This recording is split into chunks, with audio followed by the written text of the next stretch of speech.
ആശ്രയ FM 90 നാടിനൊപ്പം നാട്ടാർക്കൊപ്പം. Red carpet. Stay tuned for your favorite celebrity.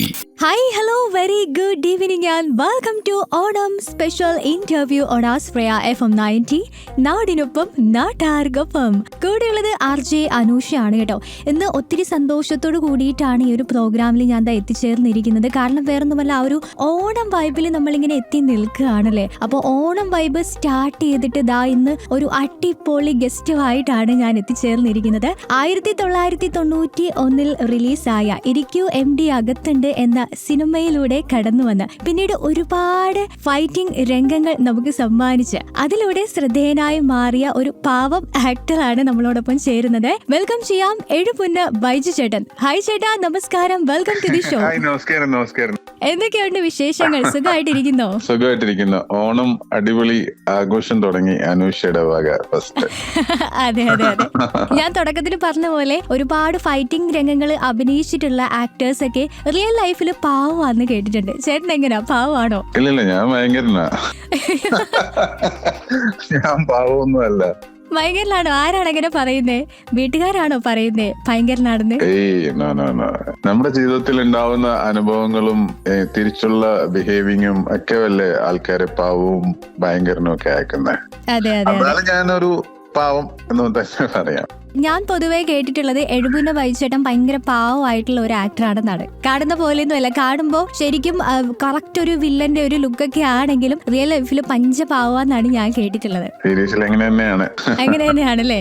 Okay. Onam എങ്ങനെയാണ്, ഓണത്തിന്റെ തുടക്കം എങ്ങനെയാണ് ഇങ്ങനെ പോകുന്നു? ഞാൻ ഇന്ന് ഉള്ളത് തിരുവല്ലയിലാണ്. ഇവിടെ തിരുവല്ലയില് വലിയൊരു ഗംഭീര ഓണം ആഘോഷത്തിന് ഇന്ന് കൊടുക്കുകയാണ്. അപ്പൊ അതിന്റെ കലാസന്ധ്യ ഞാൻ ഇനോറേറ്റ് ചെയ്യാനായിട്ട് ഇവിടെ തിരുവല്ലയാണ്, തിരുവല്ല മഹോത്സവം. ആഹാ, അപ്പൊ അതിന്റെ ഒരു തിരക്കിൽ ഇങ്ങനെ നിൽക്കുകയാണല്ലേ? കുട്ടനാട് പൂരം, അതാണ് അതിന്റെ പേര്. ഓക്കെ. വീട്ടിലെ ഓണം സെലിബ്രേഷൻ ഒക്കെ എവിടം വരെ ആയി? അത്തപ്പൂക്കളൊക്കെ ഇട്ട് തുടങ്ങിയോ? വീട്ടിൽ അത്തപ്പൂക്കളം ഇടാനായിട്ട് മക്കള് രണ്ട് സ്ഥലങ്ങളിലാണ് പഠിക്കുന്നത്. അപ്പൊ ഞാനും വൈഫും മാത്രമേ ഉള്ളൂ.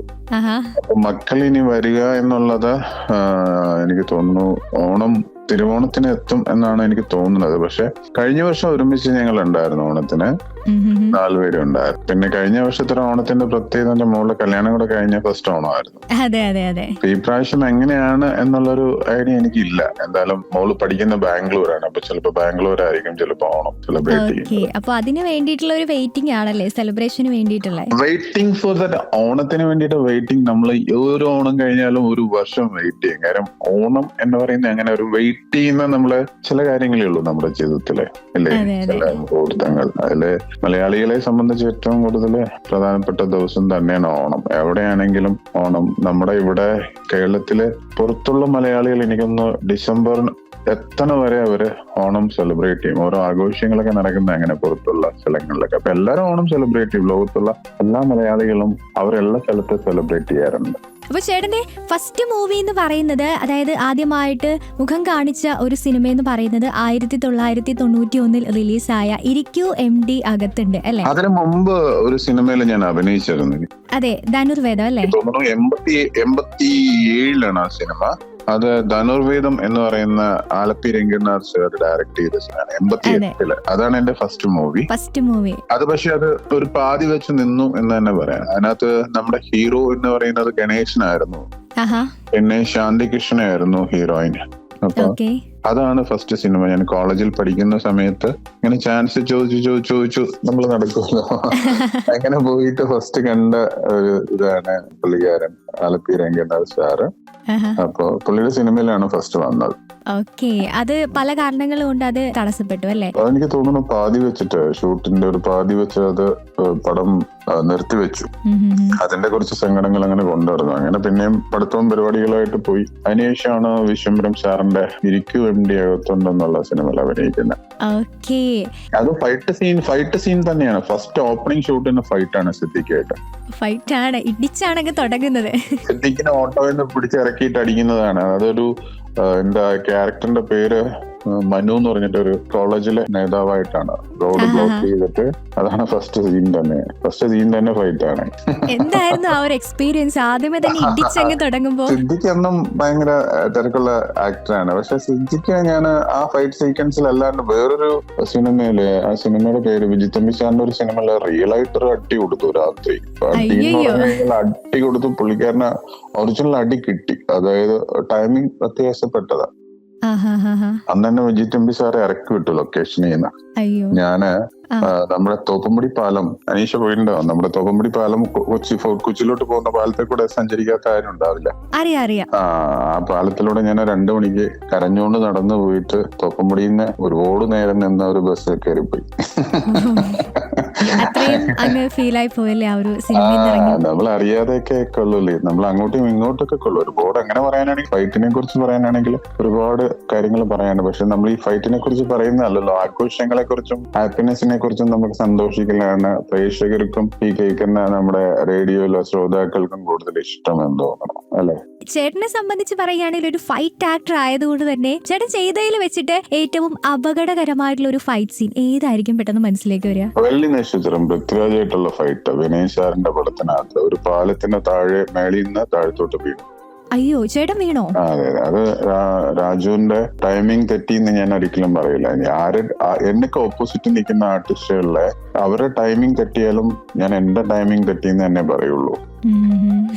അങ്ങനെ അതില് ഞാൻ രാജുവിനെ ചവിട്ടുന്ന ആ പടം കണ്ടാലറിയാം കാര്യം. വെള്ളി നക്ഷത്രത്തിനകത്ത് ആദ്യം ഫൈറ്റില് ഞാനും കൊച്ചിനീഫയും ഞങ്ങൾ 2, പുള്ളിക്കാരൻ CI, ഞാൻ SI, പുള്ളിനെ പിടിക്കാനായിട്ട് വരുന്നതാണ്. അങ്ങനെ അവിടെ ഒരു ഫൈറ്റ് ആവും. പിന്നെ അതിനുശേഷം അതിന്റെ ആ സീക്വൻസിന്റെ എൻഡ് എന്ന് പറയുന്നത് ഞാൻ അയാളെ അടിച്ച് താഴെയിട്ട് എടുത്ത് വെള്ളത്തിലിടുന്നതും അവിടെയാണ് ആ വെള്ളി നക്ഷത്രത്തിന്റെ മീൻസ് ആ ക്യാരക്ടറിന്റെ പ്രേതം വരുന്ന ആ ഒരു, അങ്ങനെയാണ് ആ സിനിമ തുടങ്ങുന്നത്. അങ്ങനെ ആ ഒരു ടൈമിംഗ് തെറ്റിയാൻ താഴെ വീണു. പിന്നെ ഹോസ്പിറ്റലൈസ്ഡ് ആയിരുന്നു, ബാക്ക് പെയിൻ ഇപ്പോഴും ഇടയ്ക്കൊക്കെ അതിന്റെ ആ ഒരു അടിയുടെ. പിന്നെ അങ്ങനെ ഒരുപാട് സിനിമകളില് ഫൈറ്റില് പതിയെ പറയാം. വിജയായിട്ട് ഒരു കാവലൻ എന്ന് പറയുന്ന പടത്തിന്റെ ടൈമില് 20 days ആണ് ഫൈറ്റ്.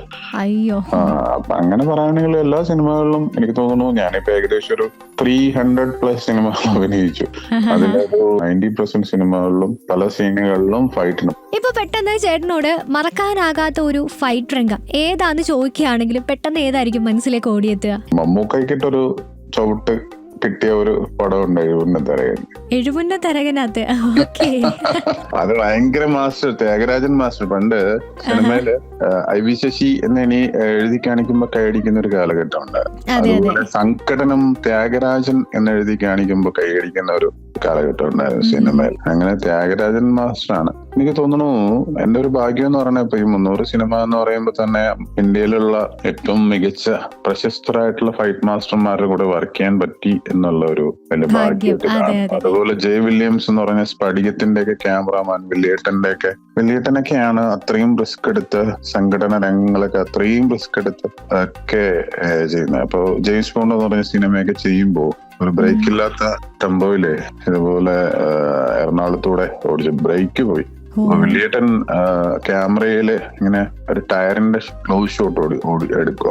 ടയർ ആ ക്ലോസ് ഷോട്ടിൽ നിന്ന് കയറി വന്നാൽ ഓടിക്കുന്ന എന്നിലോട്ട്, പക്ഷെ വണ്ടിയുടെ ബ്രേക്ക് പോയി. കാര്യം അത്ര ഒരു പഴയ വണ്ടിയായിരുന്നു അത്. അപ്പോ അങ്ങനെയുള്ള കുറെ അനുഭവങ്ങളുണ്ട്. വംശം എന്ന് പറഞ്ഞ സിനിമയിലെ സുകുമാരൻ ചേട്ടൻ, അതായത് പൃഥ്വിരാജിന്റെ ഫാദർ, പുള്ളി ജീപ്പ് ഓടിച്ചോണ്ട് വരുമ്പോ ഞാൻ ഓടി ജീപ്പിൽ കയറിയിട്ട്, അതായത് ആ ഡ്രൈവിംഗ് സീറ്റിന്റെ സൈഡില് ഒരു ജീപ്പിന്റെ ഒരു ഇങ്ങനെ സ്റ്റാൻഡില്ലേ കയറുന്ന, അങ്ങനെ കയറി അതിലിങ്ങനെ കുറച്ചൊരു 100-200 മീറ്റർ ഓടും. പക്ഷെ അൺബാലൻസ്ഡ് ആയിട്ട് വലിയൊരു ഒരു സൈഡിലോട്ട് പോയിട്ട് ഭാഗ്യവശാൽ ജീപ്പും അറിഞ്ഞില്ല. പക്ഷെ അങ്ങനെയൊക്കെ പറയാനാണെങ്കിൽ ഈ നമ്മുടെ FM-ല് ഒരു 10 ദിവസം പറഞ്ഞാൽ പോലും തീരത്തില്ല ഫൈറ്റിന്റെ രസകരമായിട്ടുള്ള ഭയങ്കര ടെൻഷൻ ആയിട്ടുള്ള കാര്യങ്ങളൊക്കെ. ശരിക്കും പറഞ്ഞാൽ ഇപ്പൊ എനിക്കിത് കേട്ടപ്പോ തോന്നുന്നു ഏറ്റവും കൂടുതൽ റിസ്ക് എടുത്ത് അഭിനയിക്കുന്നത് ഈ ഫൈറ്റ് ചെയ്യുന്ന ആക്ടേഴ്സ് ആയിരിക്കല്ലേ? ഫൈറ്റ് 100% ഫൈറ്റ് എടുത്ത് ചെയ്യുന്ന, അതായത് വലിയ ഡ്യൂപ്പ് വരാറുണ്ട്, ഡ്യൂപ്പ് ആർട്ടിസ്റ്റുകൾ, വലിയ ആർട്ടിസ്റ്റുകളൊക്കെ. അവരൊക്കെ ഇന്ന് പലരും പല വലിയ ഫൈറ്റ് സീക്വൻസിൽ നിന്ന് ആക്സിഡന്റ് ആയിട്ട് മരിച്ച ഒരുപാട് പേരുണ്ട്. അല്ലെങ്കിൽ ഇപ്പോഴും ചെന്നൈയിൽ പോയി കഴിഞ്ഞാല് കൈയൊടിഞ്ഞ് കാലൊടിഞ്ഞ് കിടക്കുന്ന അല്ലെങ്കിൽ ഒരുപാട് വർഷങ്ങളായിട്ട് കിടക്കുന്ന ആൾക്കാർ വരെ ഉണ്ട് ഇന്നിപ്പോ. അപ്പൊ ചേട്ടൻ എപ്പോഴെങ്കിലും ഡ്യൂപ്പിന് ഉപയോഗിക്കേണ്ടതായിട്ട് ഞാൻ ഡ്യൂപ്പിന് ചെയ്യണം എന്ന് കരുതിയ ഒരു സിനിമയാണ് കാവലൻ എന്ന് പറയുന്ന ഒരു സിനിമയിൽ. ഞാനായിട്ട് ഞാൻ മാസ്റ്ററിനോടും സിദ്ദിഖ് സാറിനോടും പറഞ്ഞു, സാർ എനിക്ക് ഇതിനകത്ത് ഡ്യൂപ്പ് വെക്കണം. കാര്യം ഫസ്റ്റ് ഡേ ഞാൻ അസിനെ അതിൽ നിന്ന് കാവലൻ കണ്ടാ അറിയാം. അസിനെ ഞാന് പിടിച്ചിട്ട് ഒരു വണ്ടി ടാറ്റ സഫാരിയില് കൊണ്ടുപോകുന്ന ഒരു സീൻ ഉണ്ട്. അത് നമ്മൾ 6-7 ദിവസമാണ് ഷൂട്ട് ചെയ്തത്. പുറകെ ഫോളോ ചെയ്ത് വിജയ് വരും. അതിനുശേഷം വലിയൊരു ഗോഡാണ് ഇപ്പൊ അവിടെ ഫൈറ്റ് സ്റ്റാർട്ട് ആകുന്നത്. അപ്പൊ ആ ഒരു സമയത്ത് ഓടിക്കുന്നത് മാസ്റ്ററാണ് ഓടിക്കുന്നത്. ഫൈറ്റ് മാസ്റ്റർ മീൻസ് ഫൈറ്റ് മാസ്റ്ററിന്റെ അസിസ്റ്റന്റ്. ഈ ഫൈറ്റ് ഇതുപോലുള്ള സീക്വൻസിൽ മാത്രം ഓടിക്കുന്ന ഡ്രൈവറാണ്. അപ്പൊ അതിനകത്ത് സീറ്റ് എന്ന് പറഞ്ഞു കഴിഞ്ഞാല് സീറ്റ് വേറെ ടൈപ്പ്, ഈ ഫൈറ്റിന് വെക്കുന്ന സീറ്റ് വേറെയാണ്. മറിയും 100% മറിയും. അങ്ങനെ അസിന് ഒരു ദിവസം ഇരുന്നുള്ളൂ. 2ാമത്തെ ദിവസം പറഞ്ഞു, സാർ എനിക്ക് കണ്ടിന്യൂ ചെയ്യാൻ പറ്റത്തില്ല. അപ്പൊ അസിന് പറ്റിയ ഒരു ഡ്യൂക്കിനെ കൊണ്ടുവന്നു. പിന്നെ ഉള്ളത് ഞാനാണ് അതിനകത്തുള്ള. ഞങ്ങൾ 4 പേരാണ്. ഒന്ന് അസിനെ പിടിക്കുന്ന ബാക്കിലിരിക്കുന്ന എന്റെ അസിസ്റ്റന്റ് ആയിട്ടുള്ള ഒരാള്, പിന്നെ ഫ്രണ്ട് സീറ്റിൽ ഡ്രൈവർ, എന്റെ ഇപ്പുറത്തെ സീറ്റിൽ ഞാൻ. ആദ്യത്തെ ദിവസം ഞാൻ അഡ്ജസ്റ്റ് ചെയ്തിരുന്നു. 2ാമത്തെ ദിവസം ഒരിക്കലും പറ്റില്ല. കാര്യം 100% ഈ വണ്ടി മറിയുന്ന ഉറപ്പാ. കാര്യം അമ്മാതിരി പോക്കാ പോകുന്നത്. കാര്യം ചേസ് ചെയ്ത് പോകുന്നത്. അപ്പൊ പുറകെ ഫോളോ ചെയ്ത് വിജയം വരുന്നുണ്ട്. അപ്പോ 2ാം ദിവസവും ഞാൻ പറഞ്ഞു, സാർ എനിക്കിത് പറ്റുന്നില്ല കേട്ടോ. അങ്ങനെ എനിക്ക് പറ്റിയ ഫൈറ്ററിനെയും എനിക്ക് പറ്റിയ ഡൂപ്പിനെയും നോക്കിയിട്ട് ഇല്ല അങ്ങനത്തെ ഒരാളെ കിട്ടാൻ ഭയങ്കര പാടാണ്. പിന്നെ ഞാൻ ദൈവത്തിന്റെ അനുഗ്രഹത്താൽ 7 ദിവസവും ഇരുന്നു എന്നുള്ളതാണ്. അതുകൊണ്ട് എന്താ ഉണ്ടായെന്ന് വെച്ച് കഴിഞ്ഞാൽ കണ്ടിന്യൂറ്റില് ശകലം വണ്ണം കുറഞ്ഞു, പേടിച്ച് ആല് കയറി. എനിക്ക് അങ്ങനെ ഡ്യൂപ്പിനെ അങ്ങനെ കിട്ടൽ കുറവാണ്. പിന്നെ ഇങ്ങനത്തെ സീക്വൻസിലാണ്. അല്ലാത്ത ഫൈറ്റ് സീക്വൻസിൽ ഞാൻ ഡ്യൂപ്പിനെ ഞാൻ വെക്കാറില്ല. ഞാൻ തന്നെയാണ് ഫൈറ്റ് ചെയ്യുന്നത്. ഇപ്പൊ ചേട്ടൻ വർഷങ്ങളായിട്ട് വില്ലൻ വേഷങ്ങൾ ചെയ്തുകൊണ്ടിരിക്കുകയാണ്. അപ്പോൾ ലീഡ് വേഷങ്ങൾ ചെയ്തിട്ടുള്ള സിനിമകള്, ചേട്ടന്റെ ഫേവറേറ്റ് ആയിട്ടുള്ള സിനിമകൾ ചോദിക്കുകയാണെങ്കിൽ ഇഷ്ടപ്പെട്ട ക്യാരക്ടറിൽ എത്തിച്ചേർന്ന സിനിമകൾ ഏതായിരിക്കും പെട്ടെന്ന് പറയാനുണ്ടാവുക? എന്ന് പറഞ്ഞ പടത്തിനകത്ത് ലീഡ് റോളായിരുന്നു. പിന്നെ ഇപ്പോ അടുത്തിടയ്ക്ക് റിലീസായ വിശേഷം എന്ന് പറഞ്ഞ സിനിമയില്, അപ്പൊ അതില് ലീഡ് റോളായിരുന്നു. അത്യാവശ്യം നന്നായിട്ട് ഓടിയ മൂവിയാണ്. അതെല്ലാ ബിസിനസ്സും നടന്ന തിയേറ്ററിൽ നന്നായി പോയി. OTT ആമസോൺ പ്രൈം എടുത്തു, സാറ്റലൈറ്റ് ഏഷ്യനെറ്റ് എടുത്തു. അത്യാവശ്യം നന്നായി പോയ സിനിമയാണ്. അതിനകത്ത് ലീഡ് റോളായിരുന്നു. പിന്നെ കുറെ ലീഡ് റോളും എപ്പോഴും വില്ലൻ മാത്രമല്ല, എത്രയോ സിനിമകളല്ലാത്ത കുമ്പളങ്ങി നൈറ്റ്സ് ഒന്നും ഒരിക്കലും വില്ലൻ ക്യാരക്ടർ അല്ലല്ലോ ചിറ്റപ്പന്റെ ക്യാരക്ടർ. ഇവിടം സ്വർഗമാണ് വില്ലൻ ക്യാരക്ടർ അല്ല, ട്രാഫിക് വില്ലൻ ക്യാരക്ടർ അല്ല, എല്ലാം ക്യാരക്ടർ റോൾ ഒരുപാട് ചെയ്തിട്ടുണ്ട്. ഈ ആദ്യമൊക്കെ വില്ലൻ വേഷങ്ങളിൽ തന്നെ ഫിലിമിൽ നിന്നപ്പോ ഫാമിലിയുടെ ഭാഗത്ത് നിന്ന് എങ്ങനെയായിരുന്നു റെസ്പോൺസും കാര്യങ്ങളും ഒക്കെ? അത് 2 കാര്യങ്ങളാണ്. ഒന്ന്, നമ്മള് വില്ലൻ ക്യാരക്ടർ ചെയ്താലും ഒരു സിനിമയില് അത്ര, ഇപ്പൊ ഞാൻ ഫസ്റ്റ് വില്ലൻ എന്ന് പറഞ്ഞ സിനിമയില് അതിനകത്ത് നായിക ഗീതാ വിജയനാണ്. അപ്പൊ ഞാനൊരു മെന്റൽ ക്യാരക്ടറാണ്. പടം കണ്ടിട്ടുണ്ടോ ഫസ്റ്റ് വില്ലൻ എന്ന സിനിമയിൽ? എല്ലാവർക്കും ജയറാം ഭ്രാന്തുള്ള ക്യാരക്ടറാണ്. അങ്ങനെ സൈനുദ്ദീൻ, ഹരിശ്രേഷവനൊക്കെ ഉള്ളതിലും ഞാൻ എനിക്ക് പെണ്ണുങ്ങളെ കാണാൻ പാടില്ലാത്ത സെല്ലിൽ ഇട്ടിരിക്കുന്ന ഒരു മെന്റൽ ആയിട്ടുള്ള ഒരു ക്രിമിനൽ കൂടെ ആയിട്ടുള്ള ഒരു ക്യാരക്ടറാണ് ഞാൻ അതിനകത്ത് ചെയ്തത്. അപ്പൊ അതിനകത്ത് ഞാൻ ഒരു റൈപ്പ് സീൻ ഉണ്ട് അതിനകത്ത്. ഈ നായിക വരുമ്പോൾ ഇയാള് ജയിൽ ബ്രേക്ക് ചെയ്തിട്ട് ഇവരെ ഒരു റൈപ്പ് ചെയ്യുന്ന സീൻ ഉണ്ട് ആ പടത്തിനകത്ത്. അപ്പോ അന്ന് കല്യാണം കഴിഞ്ഞതേ ഉള്ളൂ. യെസ്. അപ്പോ ഞാൻ ഈ പറഞ്ഞത് ഫാമിലി എന്ന് പറയുന്നത്, ഫാമിലിയിലുള്ള ഇപ്പോ ഒരു ഹസ്ബൻഡും വൈഫും, പിന്നെ ഏറ്റവും കൂടുതൽ മനസ്സിലാക്കുന്നത് മാതാപിതാക്കൾക്ക് ശേഷം ഭാര്യയാണ് അല്ലേ? അപ്പോ ഭാര്യക്ക് ഇയാൾ എന്താണ്, റിയൽ ആൾ ആരാണെന്ന് മനസ്സിലാക്കിയാൽ ഞാൻ വില്ലൻ ചെയ്താലും എന്ത് ചെയ്താലും അവർക്ക് മനസ്സിലാവും ഇത് ആക്ടിങ്ങിൽ മാത്രമാണ് വില്ലൻ ഉള്ളത് എന്നുള്ളത്. ഇത് രണ്ടും ഒരേപോലെ ചെയ്യുമ്പോഴാണ് വില്ലൻ, സിനിമയിൽ വില്ലനും പിന്നെ ലൈഫിലും വില്ലനായിട്ട് ചെയ്താൽ ആർക്കും ഇഷ്ടപ്പെടാൻ പറ്റത്തില്ല. അതിന് കുടുംബം മാത്രമല്ല, സൗഹൃദങ്ങൾ നമ്മളെ ഇഷ്ടപ്പെടത്തില്ല, ആരും ഇഷ്ടപ്പെടത്തില്ല. പിന്നെ പൊതുവെ എന്നാലും മലയാള സിനിമയിലല്ല, ഏത് ഇൻഡസ്ട്രിയിൽ നോക്കിയാലും ഈ നെഗറ്റീവ് ഷെയ്ഡ് ക്യാരക്ടർ ചെയ്യുന്നവര് അവർ റിയൽ ലൈഫിൽ ശരിക്കും ഹീറോസ് തന്നെയാണ്. അപ്പൊ ചേട്ടാ, എഴുപുന്ന തരകനുമായിട്ട് എന്തെങ്കിലും ബന്ധമുണ്ടോ? എഴുപുന്ന തരകൻ എന്ന് പറയുന്ന എഴുപുന്നയിലെ വലിയൊരു ഫാമിലിയാണ്. അവരെ ഒന്നും ബന്ധമില്ല. പക്ഷെ എഴുപുന്ന തരകൻ എന്ന് പറഞ്ഞ സിനിമയില് എന്റെ അടുത്ത് വിശ്വംഭര സാർ എന്നോട് ചോദിച്ചു, നിനക്ക് എഴുപുന്ന തരകനായിട്ട് അഭിനയിക്കണോ? മമ്മൂട്ടി എഴുപുന്ന തരകനായിട്ട് അഭിനയിക്കണം. ഞാൻ പറഞ്ഞു, എനിക്ക് എഴുപുന്ന തരകനെ അടിക്കുന്ന അല്ലെങ്കിൽ തല്ലുന്ന ഓപ്പോസിറ്റ് ആയിട്ടുള്ള ക്യാരക്ടർ മതി. അങ്ങനെ ഞങ്ങളൊരു ബ്രാഹ്മൺ നായികയുടെ ബ്രദറായിട്ടാണ് അഭിനയിച്ചത്. ആണല്ലേ? ഓക്കെ. അതിനകത്താണ് മമ്മൂക്കയായിട്ടുള്ള ഫൈറ്റ് സീക്വൻസില് ഒരു ഫൈറ്റില് ഞാൻ പറഞ്ഞില്ലേ, മമ്മൂക്കിട്ട് അടി കൊടുക്കേണ്ടി വന്നു. അതെ അതെ. പക്ഷെ ആ അടി കിട്ടിയെങ്കിലും ഞാൻ ഓർത്തു ആ ഒരു സിനിമയിൽ ഇനി ഒരു 4 ഫൈറ്റ് ഉണ്ട്, ആ ഒരു ഇതിൽ നിന്ന് തന്നെ എന്നെ മാറ്റി നിർത്തപ്പെടും എന്ന് കരുതിയതാണ്. പക്ഷെ അന്ന് തുടങ്ങിയ സൗഹൃദം ഈ മൊമെന്റ് വരെ മമ്മൂക്ക എന്നെ അത്രയും മാത്രം ചേർത്ത് പിടിച്ചു നിൽക്കുന്ന ഒരാളാണ്, എന്നെ അത്രയും ഇഷ്ടമുള്ള ഒരാളാണ് മമ്മൂക്ക. തിരിച്ചും അങ്ങനെ തന്നെയാണ്. അത് ദൈവമായിട്ട് കൊണ്ടുവന്ന് തന്ന ഒരു ബന്ധം തന്നെയാണ്. ഒരു ചേട്ടൻ, ഒരു കൂട്ടുകാരൻ, എന്താ പറയാ, പറയാൻ വാക്കുകളില്ലാതാണ് എന്റെ മമ്മൂക്ക. എന്തായാലും ആ ഒരു സൗഹൃദം ജീവിതകാലം മുഴുവൻ നിലനിൽക്കട്ടെ. അപ്പൊ ചേട്ടാ, ഒരുപാട് ഇന്ത്യൻ ലാംഗ്വേജിൽ അഭിനയിച്ചിട്ടുണ്ട് ഫൈറ്റിംഗ് രംഗങ്ങൾ. അപ്പോ മലയാളത്തിൽ നിന്നും എന്താണ് മറ്റ് ലാംഗ്വേജസിൽ ഇത്തരം ഫൈറ്റിംഗ് രംഗങ്ങൾ അഭിനയിക്കുമ്പോഴുള്ള ഒരു വ്യത്യാസം? ഇതെല്ലാം ഒന്ന് തന്നെയാണ്. നമ്മൾ എവിടെ പോയി പെർഫോം ചെയ്താലും നമ്മളുടെ മുമ്പിലുള്ളത് ക്യാമറ എന്ന് പറഞ്ഞ സാധനമാണ്. അതിപ്പോ ഹിന്ദിയിൽ അഭിനയിച്ചാലും ചൈനീസ് ഭാഷയിൽ അഭിനയിച്ചാലും അല്ലെങ്കിൽ കന്നഡയിൽ അഭിനയിച്ചാലും ഇതെല്ലാം ആക്ടിങ് ഒന്ന് തന്നെ. വിവിധതരം ഭാഷകൾ, വിവിധതരം സംസ്കാരങ്ങൾ എന്നുള്ളത് മാത്രം, വിവിധതരം ഡയറക്ടേഴ്സ് ഇല്ലേ, നമ്മളെ പ്ലേ ചെയ്യുന്നതും എല്ലാം ഒരേപോലെയാണ്. അതിലെനിക്കൊരു വലിയ വ്യത്യാസമായിട്ടും തോന്നിയിട്ടില്ല. കുറച്ചുകൂടെ ഇപ്പൊ നമ്മൾ ബോളിവുഡിലൊക്കെ ചെല്ലുമ്പോൾ അതിന്റെ സൗകര്യങ്ങളൊക്കെ കുറച്ചുകൂടെ കൂടുതലായിരിക്കും. അവരിപ്പോ നമ്മള് ഒരു ദിവസം ചെയ്യേണ്ട ഷൂട്ട് 5 ദിവസം കൊണ്ടൊക്കെ അവർ ചെയ്യും. അവർ പതിയെ റിലാക്സ് ചെയ്തൊക്കെയാണ് അവർ ഷൂട്ട് ചെയ്യുന്നത്. ഒരു സീൻ ചെയ്ത് കഴിഞ്ഞാൽ പിന്നെ കുറെ ടൈം എടുത്തൊക്കെ ചെയ്യുള്ളൂ. മലയാളത്തിലാണ് എനിക്ക് തോന്നുന്നു നമ്മൾ ഫൈറ്റ് സീക്വൻസ് ഒക്കെ ഒരു ദിവസം ചില സമയങ്ങളിലൊക്കെ നമ്മൾ ടയേർഡായി പോയിട്ടുണ്ട് ഫൈറ്റ് രംഗങ്ങളിൽ. ഇപ്പൊ മൈ ഡിയർ കരടി എന്ന് പറഞ്ഞ സിനിമയില് ഞാനും കലാഭവമണിയും തമ്മിൽ ഒരു ഫൈറ്റ് ഉണ്ട്. അത് ഷാജോൺ ആണ് അന്ന് മണിക്ക് ഡ്യൂപ്പ് ഇട്ടത് കരടിയായിട്ട്. അപ്പൊ അത് ട്രിവാൻഡ്രത്താണ് അത് ഷൂട്ട് നടക്കുന്നത്. അപ്പൊ ഈ കരടിയുടെ അടി എന്ന് പറഞ്ഞു കഴിഞ്ഞാൽ നമുക്കൊരു മാസ്റ്റർ വെച്ചിട്ട് അടിക്കില്ല, അത് വാരി വലിച്ച് അടിച്ച് കീറി ഇങ്ങനെ ചെയ്യുമല്ലോ. അപ്പൊ ഞാൻ എന്റെ പുറകെ അതിൽ മെയിൻ വില്ലൻ ക്യാരക്ടറാണ് മൈ ഡിയർ കരടിയിലെ ഞാൻ ചെയ്യുന്നത്. ഷാജോ എന്ന് പറഞ്ഞിട്ട് ഒരു സർക്കസ് കൂടാരത്തിലെ ഓണറാണ്. അയാളുടെ ഈ സർക്കസിൽ നിന്നാണ് ഈ കരടി ചാടിപ്പോണത്. അപ്പൊ ആ ഫൈറ്റൊക്കെ ഒരു ദിവസം കൊണ്ട് എടുത്തതാ. അതങ്ങ് ഇറക്കി അങ്ങ് വിട്ടാ ഓട്ടി നടന്ന് ചടപട അടി താഴെ വീഴും, എണീക്കും, ഇത് ഓടും, പുറകെ ഓടണം, അടിക്കണം. ക്യാമറ 2-3 ക്യാമറ വെച്ചിട്ടാ എടുത്തേ. അപ്പൊ ചില സമയങ്ങളിലൊക്കെ നമ്മൾ അതൊക്കെ ഒരു തമിഴ് ഫിലിമിലാണെങ്കിൽ ആ ഒരു ദിവസം എടുത്തത് ഒരു 5 ദിവസം കൊണ്ടേ എടുക്കുള്ളൂ. അപ്പൊ അവർക്ക് അതിൻ്റെതായ ബഡ്ജറ്റ് ഉണ്ട്. ഇപ്പൊ നമ്മുടെ മലയാളത്തിൽ അങ്ങനെ ഒരു ബഡ്ജറ്റ് ഇല്ല.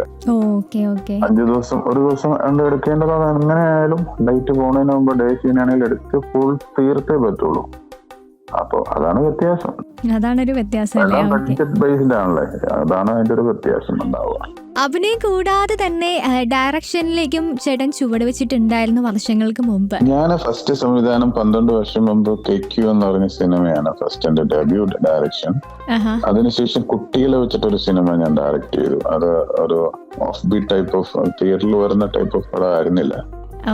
എല്ലാ സ്ഥലങ്ങളിലും ഫെസ്റ്റിവലൊക്കെ പോയിട്ടുള്ള ഒരു സിനിമയാണ്. അപ്പോ ഇപ്പോ പുതിയൊരു സിനിമ ഡയറക്ട് ചെയ്തിട്ട് അത് റിലീസ് ആകാനായിട്ട് വെയിറ്റിംഗ് ആണ്. അപ്പോ ആ സിനിമയുടെ വിശേഷങ്ങൾ എന്തൊക്കെയാണ്? എന്റെ ഒരു തേർഡ് വെഞ്ചറാണ് ഇപ്പൊ ഞാൻ ചെയ്യുന്ന കൂടൂത്രം എന്ന് പറയുന്ന സിനിമ ഡയറക്ഷൻ പോകുന്നത്. സിനിമ ഇപ്പോ ഷൂട്ട് കംപ്ലീറ്റ് ആയി.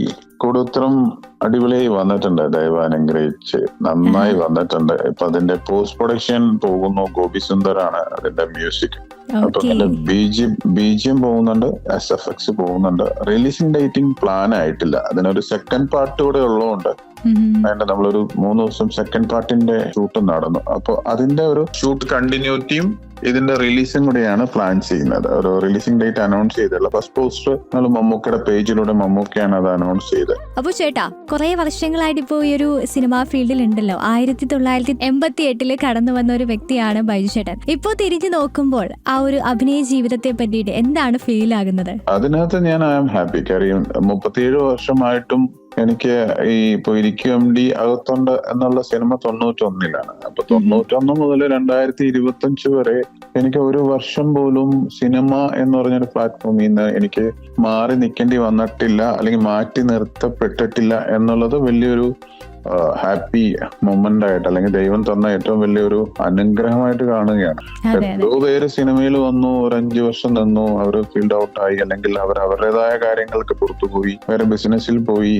അങ്ങനെ പോയൊക്കെ ഉണ്ട്. പക്ഷെ ഇത്രയും വർഷവും നമ്മൾക്ക് അപ്പൊ എത്രയോ ഇപ്പൊ ഞാൻ പറഞ്ഞപ്പോ പൃഥ്വിരാജും ഇന്ദ്രജിത്തും ഉണ്ട്. അവരുടെ അച്ഛനോടൊപ്പം അഭിനയിക്കാൻ കിട്ടുന്ന ഭാഗ്യം എന്ന് പറയുന്നത് ചെറിയ കാര്യമല്ല.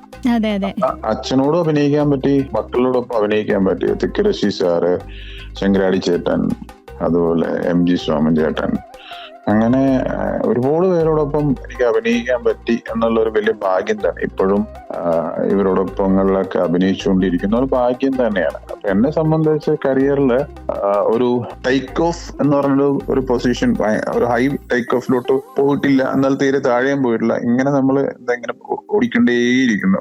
അതായത് ഒരു സേഫ് ആയിട്ടുള്ള ട്രാക്കിലൂടെ പോയിക്കൊണ്ടിരിക്കുന്നു. പക്ഷെ ഞാൻ ഈ പറഞ്ഞ പോലെ ഇനിയും നല്ല ക്യാരക്ടേഴ്സ് ചെയ്താലാണ് കൂടുതൽ നമ്മൾ പ്രേക്ഷകരിലോട്ട് എത്തത്തുള്ളൂ. നല്ല ക്യാരക്ടേഴ്സ്, വൈകാരികമായ അല്ലെന്നുണ്ടെങ്കിൽ ഇമോഷണൽ കണക്ട് ആവുന്ന, അപ്പൊ ഇമോഷണൽ കണക്ട് ആവുന്ന സിനിമകളെല്ലാം എന്നും ഹിറ്റായി. അപ്പൊ എന്റെ സിനിമയെ സംബന്ധിച്ച് ആ സിനിമ എനിക്ക് ഇമോഷണൽ കണക്റ്റഡ് ആയിട്ടുള്ള സിനിമയാണ് കൂടോത്രം. അപ്പൊ അതിലൂടെ പ്രേക്ഷകര് എന്നെ ഇഷ്ടമാണ്. ആ സിനിമയിലൂടെ അല്ല, ഇപ്പോഴും എന്നെ ഇഷ്ടമാണ്. അത് എനിക്ക് 100% അറിയാം. അവര് ഒരു വില്ലൻ കഥാപാത്രമായിട്ടും ഒന്നും അല്ല എന്നെ കാണുന്നത്. അപ്പോ ആ ഒരു ഇഷ്ടം ഉള്ളത് കൊണ്ട് തന്നെയാണ്, അല്ലെങ്കിൽ അവരൊരു പ്രാർത്ഥന ഉള്ളത് കൊണ്ട് തന്നെയാണ് ഞാനിപ്പോഴും മുമ്പിലേക്ക് പോകുന്നത്.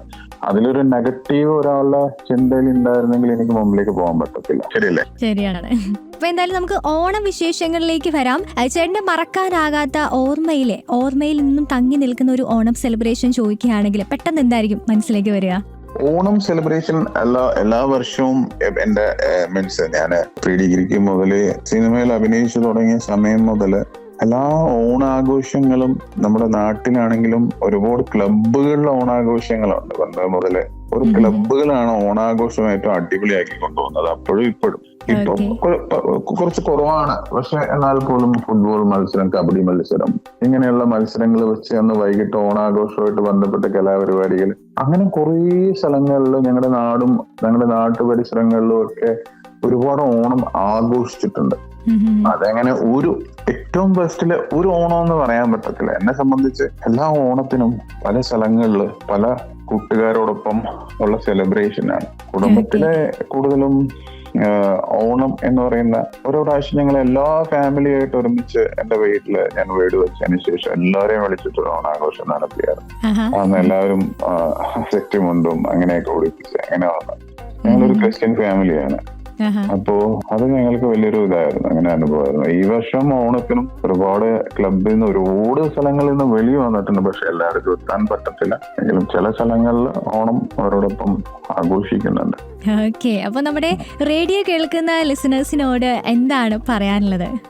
100% നമ്മളൊരു കാര്യത്തെ കുറിച്ച് ചിന്തിച്ചു കഴിഞ്ഞാൽ അതിന്റെ പുറകെ തന്നെ പോവുക, അത് നേടിയെടുക്കുക. അത് 100% നമുക്ക് നേടിത്തരും. അതിന് പുറകിലേക്ക് മാറാൻ പാടില്ല. പിന്നെ ഓണം എന്നുള്ള ഒരു സെലിബ്രേഷൻ എല്ലാവരെയും ചേർത്ത് പിടിക്കുന്നത് കൂടെയാണ്. കുടുംബത്തിലുള്ളവരെ ചേർത്ത് പിടിക്കുന്നത്, അല്ലെങ്കിൽ കൂട്ടുകാരെ ചേർത്ത് പിടിക്കുന്നത്. അപ്പൊ ചേർത്ത് പിടിക്കലെന്ന് പറയുമ്പോൾ അതിനകത്ത് എല്ലാം ഉണ്ട് അല്ലേ? വർഷങ്ങളായിട്ട് വഴക്കിട്ടിരിക്കുന്ന ആൾക്കാരുണ്ടാവും, മിണ്ടാതിരിക്കുന്ന ആൾക്കാരുണ്ടാവും. പരസ്പരം തന്നെ ഇപ്പൊ വീട്ടിലാണെങ്കിൽ അച്ഛനും അമ്മയും തമ്മിൽ മിണ്ടാത്ത എത്രയോ കുടുംബങ്ങൾ നമ്മളുടെ മുമ്പിലും ഒക്കെ സമൂഹങ്ങളിലുണ്ട്. ഓണത്തിന്റെ സെലിബ്രേഷൻ ഭയങ്കരമായിട്ടുണ്ടാവും, പക്ഷെ ആ മിണ്ടാനായിട്ടുള്ള ഒരു ബുദ്ധിമുട്ടുണ്ടാവും. അപ്പൊ ഇതെല്ലാം മാറ്റി വെച്ച് എല്ലാരും ചേർത്ത് പിടിക്കുന്ന, അതിലെല്ലാം ഉണ്ട് ചേർത്ത് പിടിക്കുന്ന ഒരു ഓണം. അതാവണം ഈ പ്രാവശ്യം നമ്മുടെ മലയാളികളുടെ ഓണം. എല്ലാ പ്രിയപ്പെട്ട ശ്രോതാക്കൾക്കും ഓണത്തിന്റെ എല്ലാ ആശംസകളും ദൈവം സമൃദ്ധമായിട്ട് എല്ലാവരെയും അനുഗ്രഹിക്കട്ടെ എന്നാണ് എനിക്ക് പറയാനുള്ളത്. പിന്നെ ഓണം ആഘോഷമാക്കുക, അടിപൊളിയാക്കുക. മനസ്സിൽ എന്നും എഴുതി വെക്കാൻ പറ്റുന്ന ഒരു ഓണം ഈ വർഷം ആവട്ടെ എന്നാണ് ഞാൻ എല്ലാവരോടും പറയുന്നത്. ഓണപ്പൂവേ ഓമൽ പൂവേ നീ തേടും മനോഹര തീരം ദൂരെ മാടി വിളിപ്പൂ ഇതാ. അപ്പോ ഹാപ്പി ഓണം, ഓണാശംസകൾ. ഓക്കെ, അപ്പോ മനോഹരമായ ഒരു ഓണപ്പാട്ട് കൂടി നമുക്ക് വേണ്ടിയിട്ട്, നമ്മുടെ ലിസണേഴ്സിന് വേണ്ടിയിട്ട് എന്താ ബൈജു ചേട്ടൻ പാടി തന്നിരിക്കുകയാണ്. എന്തായാലും ഒത്തിരി സ്നേഹം ഞങ്ങളുടെ ഭാഗത്തു നിന്നും അറിയിക്കുകയാണ്. പെട്ടെന്നൊരു ഇന്റർവ്യൂ ഒക്കെ തരാനായിട്ടുള്ള മനസ്സ് കാണിച്ചു. ഒരുപാട് തിരക്കുകൾക്കിടയിൽ നിന്നിട്ടാണെങ്കിലും കുറച്ച് സമയം നമുക്ക് വേണ്ടിയിട്ട് ചെലവഴിച്ചു. എന്തായാലും ഒരിക്കൽ കൂടി നന്ദി അറിയിക്കുകയാണ്. And happy Onam. Red carpet, A day with your favourite celebrities. നിങ്ങളുടെ ഇഷ്ടതാരങ്ങൾ എത്തുന്നു ആശ്രയ FM 90. കേൾക്കാം റെഡ് കാർപ്പറ്റ് സെലിബ്രിറ്റി ചാറ്റ് ഷോയിലൂടെ എല്ലാ ഞായറാഴ്ചയും വൈകുന്നേരം 7 മണി മുതൽ 10 മണി വരെ. Stay tune.